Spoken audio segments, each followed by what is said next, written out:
It was a wild, long weekend for the residents of Village, where they had an unlikely visitor after taking out the trash. So our trash was basically sitting right there, and we just saw a raccoon.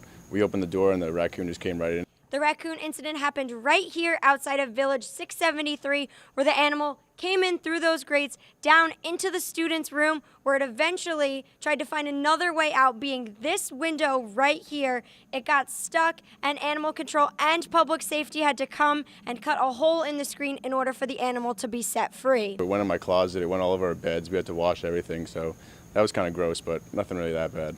Director of Residential Life Mark DeVilbus stressed the importance of a quick and safe response. Well, our first priority is always student safety.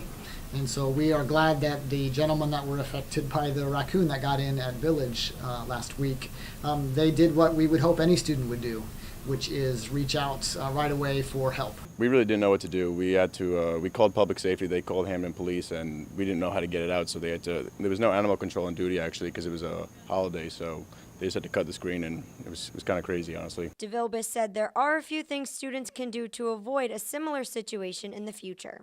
I think it's important that students not leave entry points open for extended periods of time. So that's like propping doors, leaving a window screen open, for example, for long periods of time. The other thing that residents can do is keep a clean room. I think animals are attracted to food waste or strong smells, things like that. And so keeping a clean space would lessen the likelihood that an animal would even want to come in. Reporting from Village, Kerry Golden, Q30 News. Coming up on the Q30 newscast, the university releases a new policy and has another in the works. And a student's kitchen goes up in flames. Find out the extent of the damage. Also, we have an update on the Quinnipiac Sports Center. All this and more coming up on the Q30 newscast. This week, the Quinnipiac Brand Strategies Department issued a new policy on the way in which both students and faculty are allowed to use drones on the campus. The policy is an extra safety measure for the university.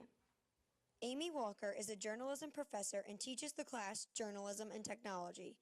Her class did a drone demo with Professor Kent Golden, and each student took a turn operating the drone. You need to have your hands on the remote control to send the drone up in the air and see what that feels like.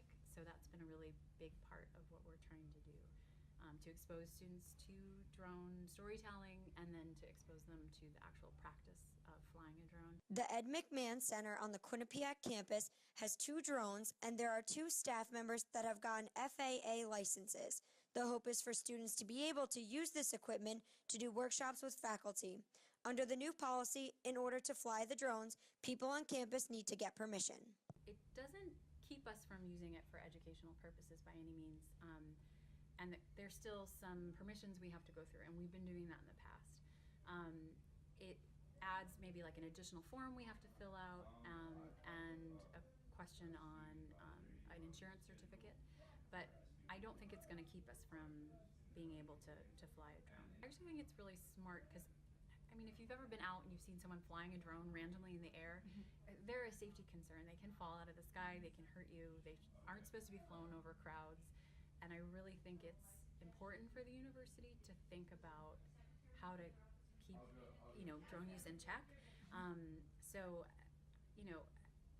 I'm trying to figure out how we can work with the policy. I don't think it's going to keep us from doing anything for educational purposes. Amy Walker, as well as Associate Director of Film and Video for Quinnipiac, Peter Gallay, says the drone policy is in place to ensure privacy on the campus property. News.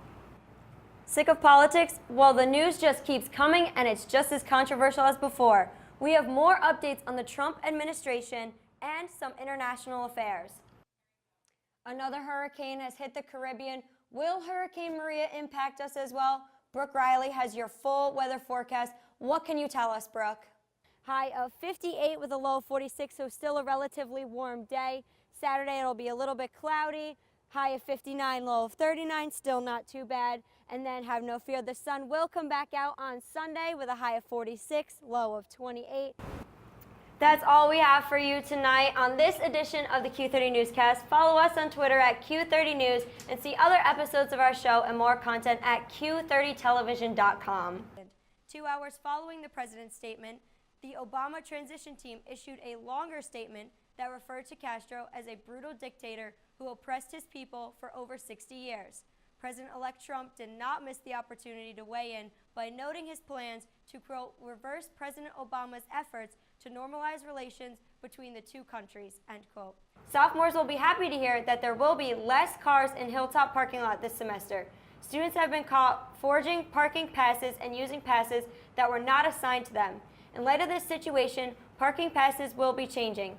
Yeah, my thoughts exactly, Krista. So transitioning from the politics in the Quinnipiac community, let's now transition into the national politics. John, what do you have for us in your political update?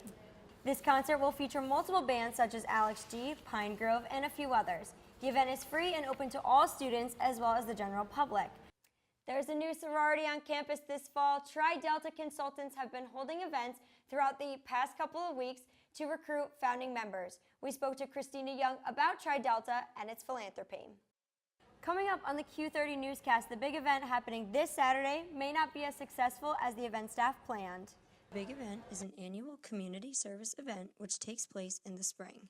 In this event, students make teams of 8 to go out into the community to help. Some include raking leaves, cleaning windows, or just helping the organization with whatever they need. However, this year, about 1,000 less students signed up than last year, worrying the staff. We think that it might have to do with the fact that Q-Thon was so close to the big event. Students don't really necessarily get the whole idea of helping out and lending a helping hand and the feeling you get just from helping someone else rather than doing it for a purpose. For most local organizations, they rely on the big event to help them out. But with the lack of student signups, not every place usually involved will be able to get the help they need. These local entities schedule their entire spring around Quinnipiac students. They plan what they need to do, whether it's painting a building or planting, doing some gardening in their surrounding areas. They plan and wait for Quinnipiac students to do it because they know we're coming.